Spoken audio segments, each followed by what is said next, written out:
Thank you, Sarah. Good morning, everyone. As Sarah said, my name is Sally Weiner. I'm the archivist in the local history, genealogy, and special collections department at Plainfield Public Library. Today, I'll be teaching you about using archival finding aids for history and genealogy research. In order to learn how to use finding aids to help with your research, you must first get an understanding of the archive and the kinds of collections it contains. This is the local history department here at the library, with a view from the Plainfield room, which is the public reading room for the department, looking into the archive, a climate-controlled, secure room that houses a lot of stuff, for lack of a better word. All of this stuff is organized into different collections. But what exactly is a collection? We're going to start out by taking a look at some of the collections in the archive that you may already be familiar with and probably have made use of in your research. We have photograph collections organized by photographer, a collection of blueprints and line drawings, high school yearbooks, our vintage postcard collection, and our collection of Plainfield city directories. All of these collections are groups of material that came from various sources, often donated or acquired at different times, assembled together here in the archive, and based on a common theme or record type. When using these kinds of collections for your research, you don't look at the entire collection, but search for specific material contained within. There are a few ways you can do this, depending on what you're looking for. For example, if you want to look at the digitized city directories from the early 1900s, you can find the links to them through the local history webpage. If you want to find out if we have the 1983 Plainfield High School yearbook, you can search the online library catalog. Or if you want to search through our digitized postcard, photograph, and blueprint collections for images of Plainfield churches, you can use our digital collection database. You're able to search for these specific items within these subject collections because in most cases, the items have been individually cataloged and/or digitized. That's not necessarily the case for items found in the kinds of collections you see here. The papers are of individuals and families, as well as the records of local organizations. You may not be as familiar with these collections or even know that we have them here in the archive.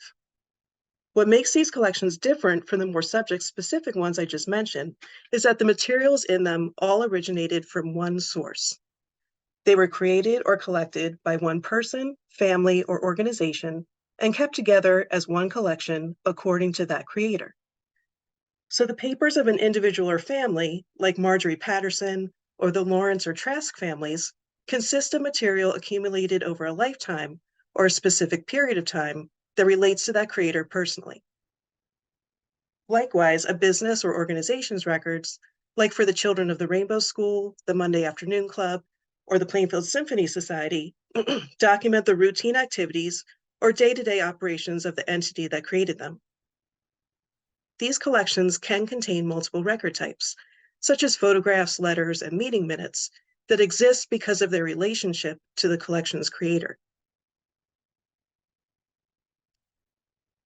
Here's an example of one of these collections. This is the Marjorie and Roger Vail family collection. Marjorie and Roger Vail were the direct descendants of one of the early settlers of Plainfield. They were entrusted with the Vail family papers as the last two surviving members of the Plainfield line. The vast majority of the collection was donated by them in 2005. A posthumous donation of 2 Bibles was given to the library in 2012. Everything you see here, all 51 boxes, 11 binders, and contents of 1 map drawer, make up this one collection. It includes numerous record types, such as correspondence, diaries, photographs, scrapbooks, ledgers, and textiles. It's by far the largest family collection in the archive.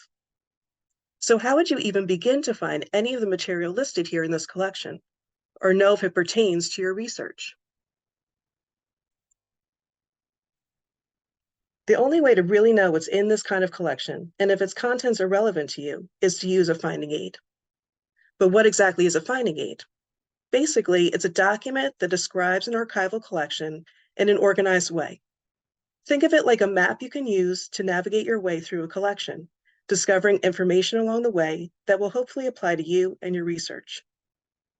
For instance, you wouldn't know that this Vale family tree was in folder 17 inside box 8 if not for the finding aid. But a finding aid does not just inventory the contents of a collection, although many start out that way. It also puts those contents into context. That's because an archivist, like me, creates a finding aid as the end result of archival processing, or all the steps an archivist takes to make a collection usable and accessible for researchers. Materials donated by an individual or organization often come into the archive like this, in boxes, folders, envelopes, and bags. Sometimes they're already organized and labeled by the creator, sort of like what you see in the box on the left. If that's the case, an archivist will try to maintain that order. Other times, there is no apparent order or initial significance to the items, like the bag of loose photos on the right. That means an archivist has to organize the material themselves in a way that will make the most sense for future users. Either way, an archivist has to get an understanding of the collection as a whole in order to go from something like this to fully processed collections like these, ready to be used by researchers. Let's take a closer look at the steps it takes to get to that point. I'm not numbering these steps because some of them can happen simultaneously or in a slightly different order, but processing usually starts with making an initial inventory of the donation. This is just what it sounds like, a listing of the contents. Going through the contents not only gives the archivist physical control of the collection, but starts to give them intellectual control and understanding as well. Be aware that in some cases, due to time constraints or work-related issues, the inventory is as far as an archivist gets in the processing journey. However, even in the event that a collection is not fully processed, researchers can still consult the inventory, but will need to contact the local history department about gaining access to that collection. While inventorying, the archivist evaluates the condition of the items and how they were originally stored. This usually means that material needs to be rehoused in new archival folders, boxes, and photo sleeves for better physical preservation. Here you can see photographs have been moved to protective archival photo sleeves and added to a binder for easier viewing. Researching background information on the creator of the collection, whether that is an individual, family, or organization, helps the archivist establish context for the contents of the collection. Often material found in the collection, like obituaries and other documents, provides the information needed to write a biography or history of the creator. Archivists arrange and organize the materials in a collection into groups or sections to help researchers understand and more easily find those materials. If the creator of the collection kept materials and files in a certain order, then the archivist will strive to retain that original order and arrangement. This preserves the creator's intent. However, if there is no apparent or recognizable order to the material, in other words, if it's just a lot of stuff piled in boxes, then the archivist has to provide the arrangement themselves in order to make the collection usable. Finally, the archivist writes a descriptive finding aid that includes background information, arrangement of material, and a list of contents all in one document. Before we get into actually looking at finding aids, let's find out how to locate them. In the recent past, finding aids were printed documents that you had to come into the library to look at. Now, all the finding aids for the collections in our archive, and I would say this goes for a lot of other repositories as well, are online, and the ones at Plainfield are discoverable in a couple of ways. We're going to start with the library website. For those not familiar, you go to Departments, choose Local History from the drop-down menu, then Collections Index. This will take you to our Local History Collections Index page. Scroll down this page until you get to local clubs and organizations and personal papers and manuscripts. We're going to start out looking at personal papers. Just click on the picture and it will take you to our list of personal and family papers. Most of these collections have a complete finding aid with details about the creator and a list of contents. As I mentioned earlier, some collections have not been fully processed and only have an inventory available. You'll see that indicated next to the name of the collection. Either way, if a collection is listed here on the web page, it has some sort of finding aid you can look at. You just have to click on the blue finding aid link. Once you do that, some of these will open up as a PDF. If that's the case, you might see this box pop up. Select whether to open the PDF in your web browser, or if you use a PDF reader like Adobe Acrobat, select that option. And this is what you'll see. This is the finding aid for the Reverend Burton C. and Dr. Shirley B. Seabrook Cathy family collection. It opened up in my PDF reader. Other finding aids are actually web pages and will open up directly in your web browser. So when you click on the finding aid link, a new web page will open with a finding aid that looks like this. This is for the Plainfield Families collection. As you can see, it opened up as a new tab in my Firefox web browser. Now let's look for finding aids for club and organization collections. You start out on the same local history collections index page that you get to from the library homepage. Scroll down to local clubs and organizations and click on the picture. This will take you to our alphabetical list of organizations. Please note that not all of the organizations listed have finding aids. Sometimes our holdings only include 1 or 2 items, which means these are not fully processed collections and therefore don't warrant a full finding aid or even inventory list. That's why there's a brief history with dates, if known, for each organization, along with a note on our holdings. For example, there is a history and associated dates for the Arbor Vitae Court Order of the Amaranth, but since our holdings only include a few meeting pamphlets, there's no reason to write a separate finding aid. Likewise, the Association for Childhood Education only has 1 program in its holdings, but in this case, we have no historical information on this organization. Since the materials we have for these organizations are not enough for a finding aid, you'll have to contact the local history department for more information on gaining access to them. But if there is a finding aid available with more details and list of contents, then you'll see the blue finding aid link. When you click on the link, just like with the personal papers, it will either open up the finding aid as a PDF, like for the Plainfield Area Peace Committee, or as another web page, like for the Plainfield Area YMCA.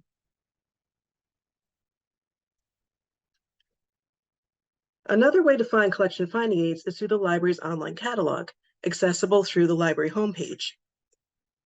This method of searching only applies to collections with complete finding aids, not collections that just have an inventory list.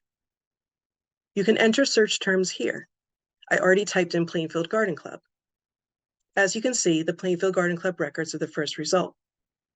If you're not sure if this is a collection, just look for this link to the finding aid under the title. Again, that will open up the finding aid as a PDF or another web page. If you click on the title, you'll find an abstract or summary of the collection. Also notice there are subject terms associated with this record, just like there would be with a book.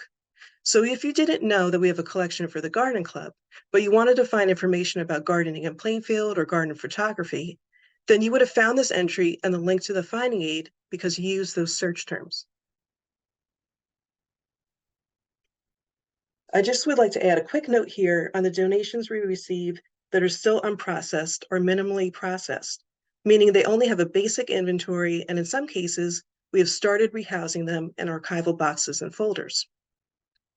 These collections are not yet discoverable through any of the search methods I just mentioned.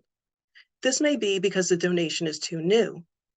This one seen here just came in a few days ago, and there hasn't been a chance to go through it properly. Also, as mentioned earlier, time constraints or other job responsibilities may hinder the archival process. Rest assured, unprocessed donations will eventually be made accessible.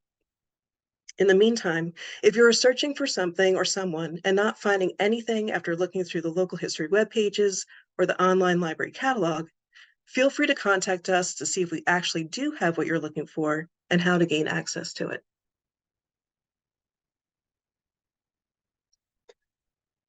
Now that you know where to find finding aids, let's go over how to actually read one. All the examples I'm using here are finding aids for collections at the Plainfield Library. I would like to point out that finding aids are going to look different depending on the repository that owns the collection. Even here at the library, finding aids look different depending on the archivist who wrote them. But essentially, they all contain some or all of the sections I'll be discussing here, although they may be known by slightly different names or appear in a different order. However, once you know what these sections are, you'll be able to read a finding aid for a collection in any repository. We're going to start with the title. Plainfield Garden Club Records is pretty straightforward. You know from the title that this collection is about and created by one entity. The word records usually refers to an organization, club, or business. The date range, or inclusive dates, reflect the earliest and latest dates of the material in the collection. If the majority of the collection content is from a particular time period within the inclusive dates, that will be separated out and is known as a bulk date range. Sometimes that appears alongside the inclusive dates. But as you can see, there is no bulk date range for the Plainfield Garden Club records. When you see the word papers, it refers to materials an individual or family generated during their lifetime. Not to be confusing, but sometimes the word collection is in the title. This usually refers to materials collected and gathered by a person, family, or group, often of a particular subject or area of interest. Sometimes the use of the words papers, records, or collection comes down to the archivist who wrote the finding aid. Continuing with the overview of the collection, which is sometimes known as the summary information, the creator is the organization, or in the example you see here, the individual who created or collected the materials that make up the collection. In this case, it's Barbara Tracy Sanford. The birth and death dates of an individual may be included here as well. This is not to be confused with the date range for the collection, which you can see in the title. Just note that the creator is not necessarily the person or organization that donated the collection. The size or extent of a collection usually includes a measurement and the number and types of containers. This is helpful to know when determining how much time you'll need to conduct your research. The time it takes to go through one box of material is a lot different than going through 10 boxes. I'll get back to collection size in a minute to explain further. The abstract is the quickest way to learn who or what the collection is about and what kind of materials you can expect to find. Sometimes you can't immediately determine if a personal collection will be appropriate for your research or contain what you're looking for, especially if you're not familiar with whom the collection is named for. For example, you may not know who Barbara T. Sanford was, but by reading the abstract, you can see right away that she was involved with Plainfield, garden clubs, and New Jersey conservation, any or all topics you might be interested in. You may notice that some of our finding aids include accession numbers. These relate to donor information and are used by staff. If you're reading a finding aid from another larger repository, like a university archive, this summary section may include a collection number or call number. Just be aware that you may need this ID number when requesting material from that repository. Archivists measure the size or extent of a collection in either linear or cubic feet. Here in our archive, we measure in linear feet, which is basically how much shelf space the containers in a collection take up. You may see finding aids from other repositories that include cubic feet. This is the volume of the containers in a collection. To get a visual understanding of this, the standard records box on the left is 1 linear foot of records because it takes up about a foot of space on the shelf. It also happens to be 1 cubic foot of records. That's the volume measurement. Likewise, the 2 smaller document boxes on the right are approximately 1 linear foot of records because together they take up about a foot of space on the shelf. The collection size will also often include the number and types of containers. Here we see the entire size of the Barbara Sanford collection, which is approximately 30 linear feet, or how much space it's taking up on the shelves.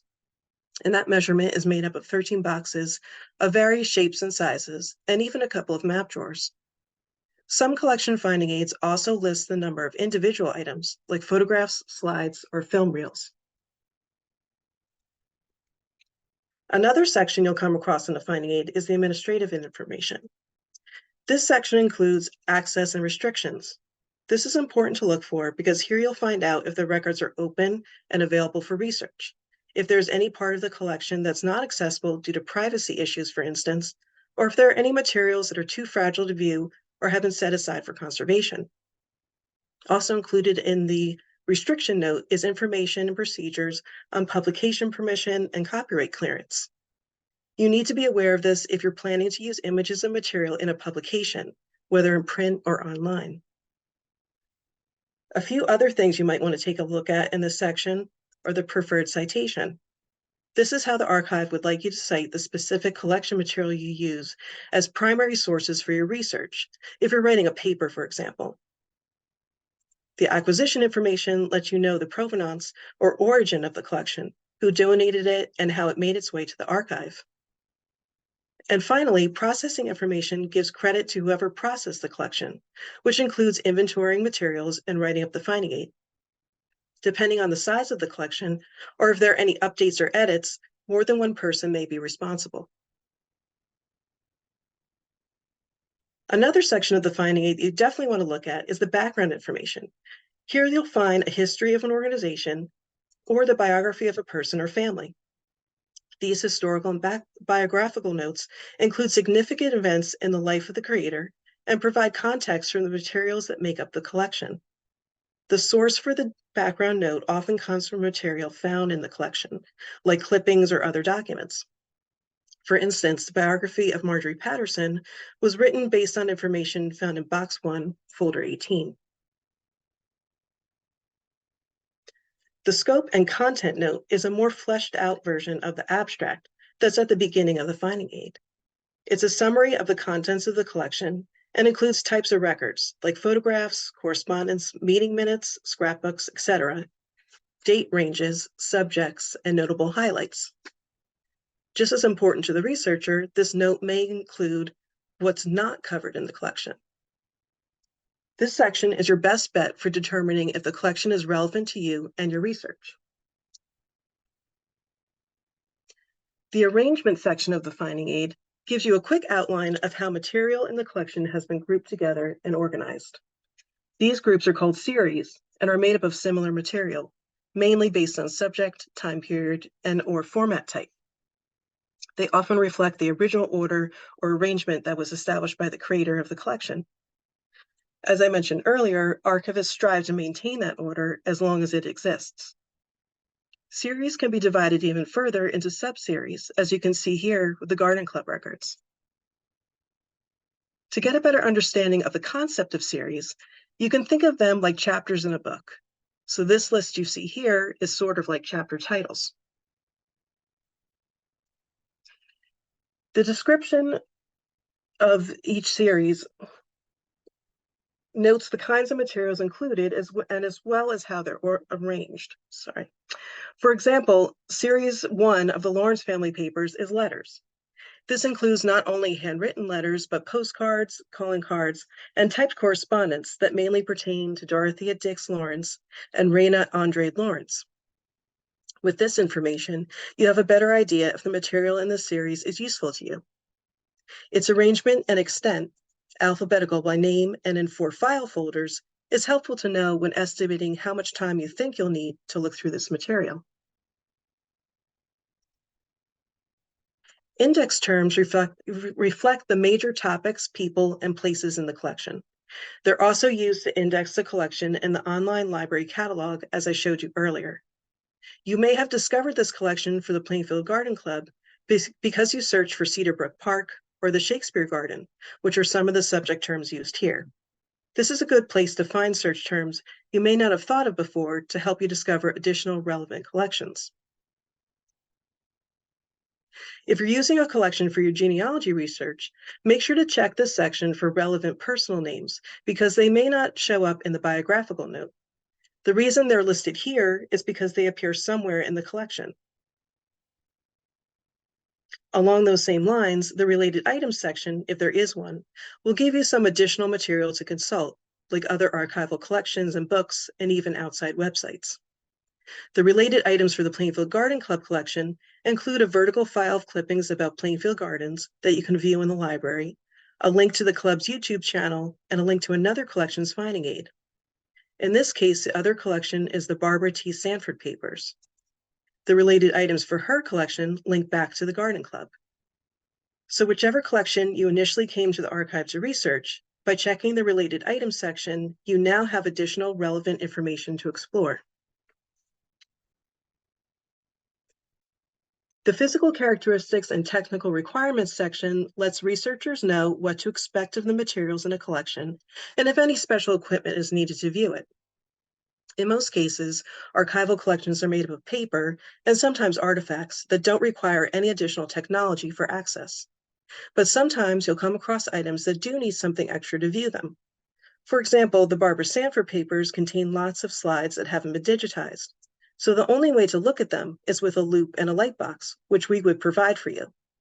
On the other hand, there are some materials that unfortunately are not viewable. That information will be included here as well. The VHS tapes in this collection have also not been digitized, but in this case, we don't have the equipment for you to view them. Make sure to check this section for these kind of requirements before you visit the archive, so any equipment you do need can be prepared ahead of time. The final section of the finding aid is the contents list, also known as the container listing or collection inventory. This is where you go to locate items in the collection. The level of detail will vary here depending on who wrote the finding aid and how much time they had to process the collection. But in most cases, this list will include box number or a description of the container, like a map drawer, folder number and title, or this could be a description of an object, like a standalone artifact, and the associated dates. You probably won't see an item level list. In other words, each individual item in a folder will not be described. For example, folder 11 contains correspondence from 1948 to 2000. This gives you a general idea of what's in the folder, but doesn't list every single letter. So the only way to determine if this folder contains what you want is to look through it. This list of contents can be formatted in a couple of ways. Like with this example, each box is listed in order with a list of numbered folders within that box.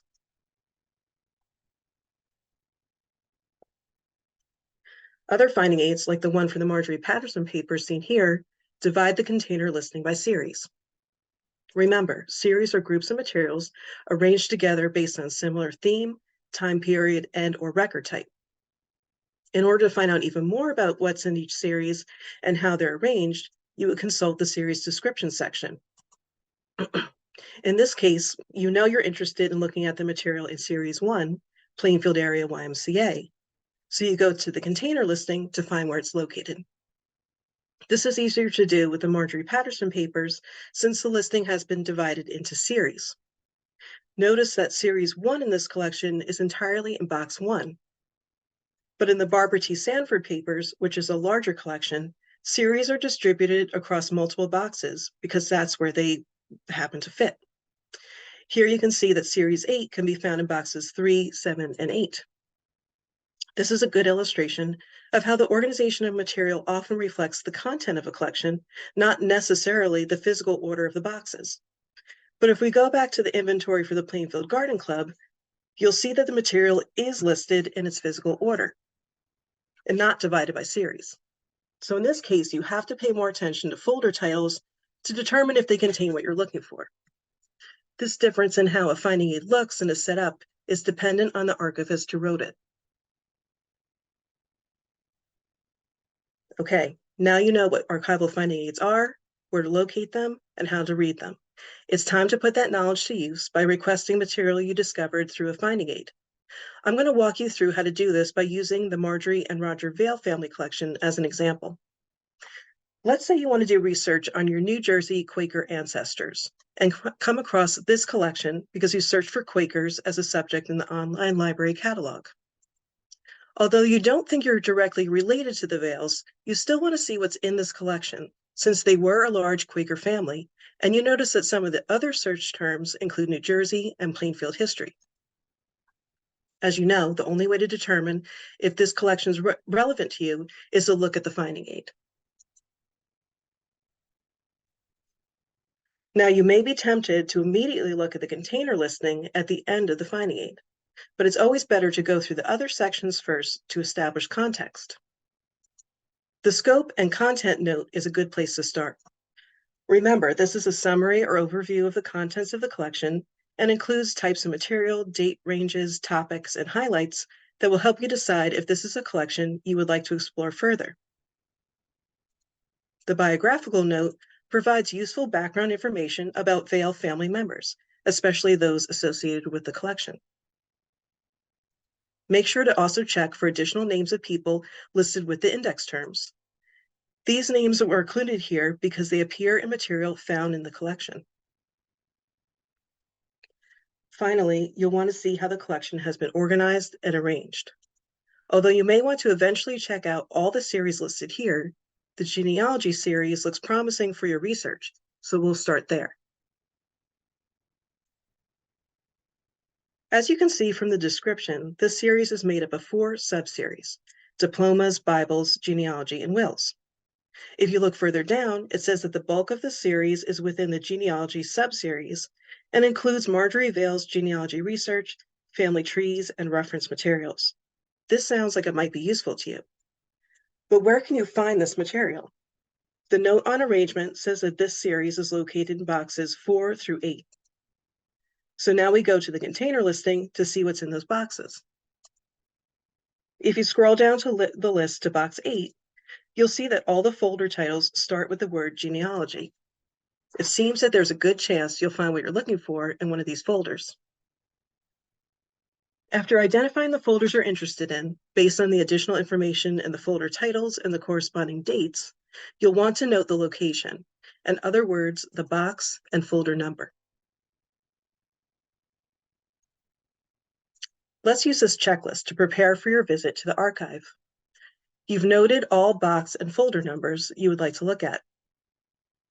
You've checked the technical requirements section to see if there's any special equipment needed to view the material. In this case, there isn't, but note that some materials are fragile and require the assistance of library staff for viewing. Now you're ready to contact the local history department to make an appointment. When you call or email, be prepared to provide us with the name of the collection, of course, and the list of box and folder numbers you compiled. We don't need to know the folder titles. Feel free to ask any questions at this time about the finding aid itself, or if you need clarification about viewing any of the materials you're requesting to look at. If you can't access the collection finding aids from home, you can come in and view them on any library computer and note what you're interested in looking at. If you'd like to be able to go to the finding aid and look at material on the same day, we ask that you still make an appointment to do all of that to ensure that the Plainfield room is available, as well as local history staff to assist you.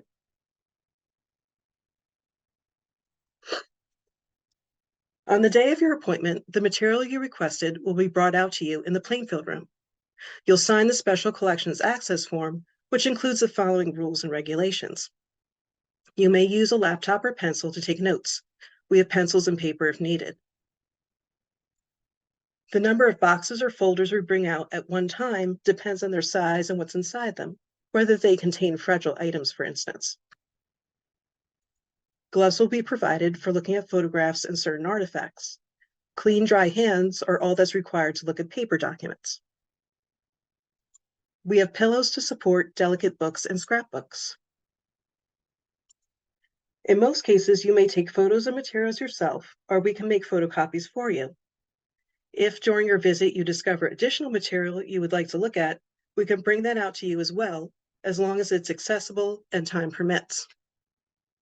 Now, all this information pertains to visiting the archive at the Plainfield Library. If you'd like to view material at another repository, make sure to check the Access and Restrictions section of the finding aid, as well as their website, for procedures on conducting research at their archive. Thank you so much for joining me for today's program. I hope you found it informative.